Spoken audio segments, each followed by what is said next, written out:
আচ্ছা একবার ভাবুন তো, এই যে পারমাণবিক বোমার যুগ, যেখানে এক মুহূর্তেই একটা গোটা শহরকে ধ্বংস করে ফেলা যায়, সেখানে ভবিষ্যৎবাণীতে বলা একজন নেতা কিভাবে লড়াই করবেন। আজকের এই আলোচনা ঠিক এই প্রশ্নটা নিয়েই।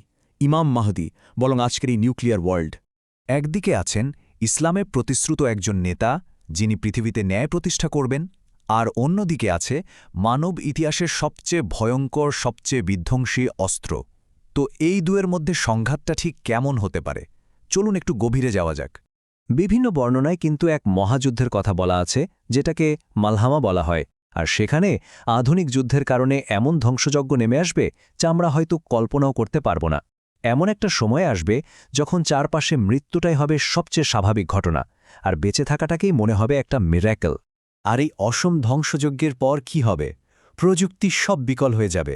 মানবজাতিকে হয়তো আবার সেই তলোয়ার, তীর আর ঘোড়ার যুগে ফিরে যেতে হবে। ব্যাপারটা এমন যেন ইতিহাসের চাকা উল্টো দিকে ঘুরতে শুরু করেছে। শুধু একবার চিন্তা করে দেখুন, আজকের পারমাণবিক শক্তি দিয়ে যদি সত্যি এমন একটা যুদ্ধ লেগে যায়, তাহলে তার পরিণতি কি হতে পারে? ভবিষ্যৎবাণী অনুযায়ী এই মহাযুদ্ধে পৃথিবীর প্রায় 2/3 মানুষই নিশ্চিহ্ন হয়ে যেতে পারে। এই সংখ্যাটা শুনলেই বোঝা যায় যে বিপর্যয়টা ঠিক কতটা ভয়াবহ হতে পারে। তাহলে মূল প্রশ্নটা হলো, এমন একটা বিধ্বংসী পরিস্থিতিতে আসল শক্তিটা কি? পারমাণবিক বোমা নাকি অন্য কিছু? এখানেই আমাদের শক্তির যে প্রচলিত ধারণা, সেটাকে একটু নতুন করে ভাবতে হবে। আর ঠিক এখানেই আমাদের পুরো আলোচনার মুডটা ঘুরে যাচ্ছে। ফোকাসটা ইমাম মাহদীর প্রস্তুতি থেকে সরিয়ে বরং আমাদের নিজেদের দিকে নিয়ে আসা যাক। মানে পারমাণবিক যুদ্ধের জন্য তিনি প্রস্তুত কিনা, তার থেকেও বড় প্রশ্ন হল, আমরা কি এমন একটা পরিস্থিতির জন্য মানসিকভাবে, আত্মিকভাবে প্রস্তুত? দেখুন, ইসলামী বিশ্বাস অনুযায়ী চূড়ান্ত শক্তি কোনো পারমাণবিক বোমা বা অন্য কোনো জাগতিক অস্ত্রের মধ্যে নেই, বরং সেই চূড়ান্ত ক্ষমতাটা একমাত্র আল্লাহর হাতে। মানুষ যতই শক্তিশালী, যতই বিধ্বংসী অস্ত্র তৈরি করুক না কেন, শেষ পর্যন্ত সবকিছুই কিন্তু তার ইচ্ছার অধীন। পবিত্র কোরআনে এই ধারণাটাকে খুব স্পষ্টভাবে তুলে ধরা হয়েছে, যেখানে বলা হচ্ছে, সাহায্য তো শুধু পরাক্রমশালী, প্রজ্ঞাময় আল্লাহর কাছ থেকেই আসে। এটা আমাদের বারবার মনে করিয়ে দেয় যে জয় বা বিজয় কোনো বস্তুগত জিনিসের ওপর নির্ভর করে না, করে একমাত্র আল্লাহর ইচ্ছার ওপর। এর প্রমাণ কিন্তু ইতিহাস আর ধর্মগ্রন্থ জুড়ে ছড়িয়ে আছে। যেমন ধরুন বদরের যুদ্ধ, যেখানে খুব অল্প সংখ্যক মুসলিম বিশাল এক বাহিনীকে হারিয়ে দিয়েছিল, কিংবা ফেরাউনের মতো পরাক্রমশালী শাসকের বিরুদ্ধে নবী মুসা আলাইসাল্লামের বিজয়, অথবা নমরুদের ক্ষমতার বিরুদ্ধে নবী ইব্রাহিম আলাইসাল্লামের অটল বিশ্বাস। এই সবগুলো ঘটনায় প্রমাণ করে যে আল্লাহর সাহায্য জাগতিক সব হিসাব নিকাশকে পাল্টে দিতে পারে। তো ইতিহাস থেকে আমরা যা দেখলাম, ভবিষ্যতেও কিন্তু আসল শক্তি বস্তুগত অস্ত্রের চেয়ে অনেক বড় কিছু হবে। তাহলে ইমাম মাহদীর সত্যিকারের অস্ত্রগুলো কি হবে? চলুন এবার সেই বিষয়গুলোই একটু বিস্তারিতভাবে দেখি। মাহাদী শব্দটার মধ্যেই কিন্তু তার আসল শক্তির একটা বড় ইঙ্গিত লুকিয়ে আছে। এর মানে হল সঠিক পথ প্রাপ্ত, বা যিনি আল্লাহর পক্ষ থেকে পথ নির্দেশনা পেয়েছেন। তার মানে তার নেতৃত্বের মূল ভিত্তিটাই হবে আল্লাহর পক্ষ থেকে আসা হেদায়াত, কোনো দুনিয়াবি, সামরিক বা রাজনৈতিক কৌশল নয়। হাদিসগুলোর মূল ফোকাস কিন্তু কোনো পারমাণবিক অস্ত্র বা ভূ রাজনীতি নয়, বরং ন্যায় বিচার। তার প্রধান কাজ বা মিশন হবে জুলুমে ভরে যাওয়া এই পৃথিবীকে আবার ন্যায় আর ইনসাফ দিয়ে পরিপূর্ণ করে তোলা। এইখানে আমরা দুই ধরনের শক্তির মধ্যে পার্থক্যটা খুব পরিষ্কারভাবে দেখতে পাচ্ছি। একদিকে আছে দুনিয়াবী শক্তি, যা ভয় দেখিয়ে ধ্বংস করে একটা অস্থায়ী নিয়ন্ত্রণ তৈরি করে, আর অন্যদিকে আছে নৈতিক শক্তি, যা ভালোবাসা দিয়ে ঐক্য তৈরি করে এক স্থায়ী ন্যায় বিচার প্রতিষ্ঠা করে। তার শক্তি কিন্তু কোনো একটা জিনিসের উপর নির্ভর করবে না, এটা হবে বহুমাত্রিক। এর মূলে থাকবে ইমানের ইস্পাত কঠিন শক্তি।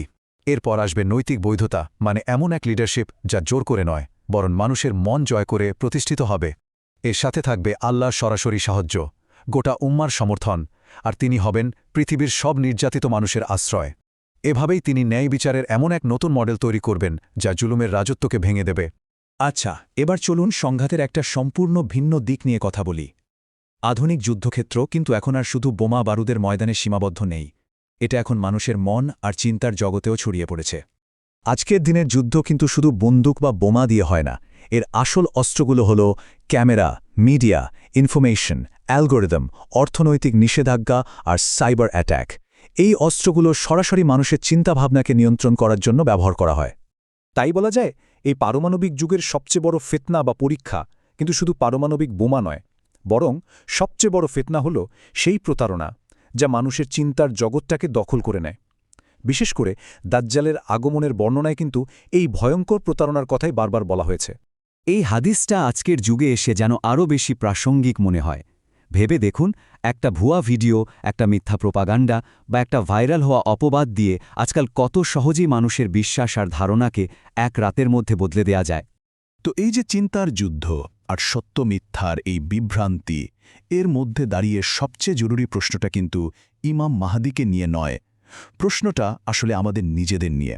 এই ভয়াবহ পরিস্থিতিতে আমাদের নিজেদের অবস্থাটা কি? আমরা কোথায় দাঁড়িয়ে আছি? এটা আসলে একটা আত্মজিজ্ঞাসার প্রশ্ন। যদি আমাদের চিন্তা, আমাদের বিশ্বাস, আমাদের সিদ্ধান্তগুলো মিডিয়া বা প্রোপাগান্ডা দিয়ে নিয়ন্ত্রিত হতে থাকে, তাহলে যখন আসল সত্যটা আমাদের সামনে আসবে, আমরা কি সেটাকে চিনতে পারব? সুতরাং আসল প্রস্তুতিটা কোনো বাইরের বিষয় নয়, এটা শুরু হয় একদম নিজের ভেতর থেকে।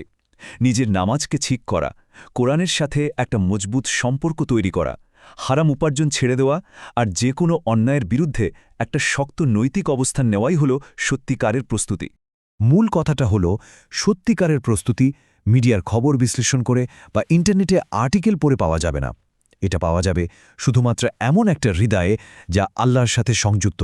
তাই সব আলোচনার শেষে মূল প্রশ্ন কিন্তু একটাই: দুনিয়া বদলাবে, সত্য আসবেই, কিন্তু সেই সময়ে আমরা কোন অবস্থায় আল্লাহর সামনে দাঁড়ানোর জন্য নিজেদেরকে প্রস্তুত করছি?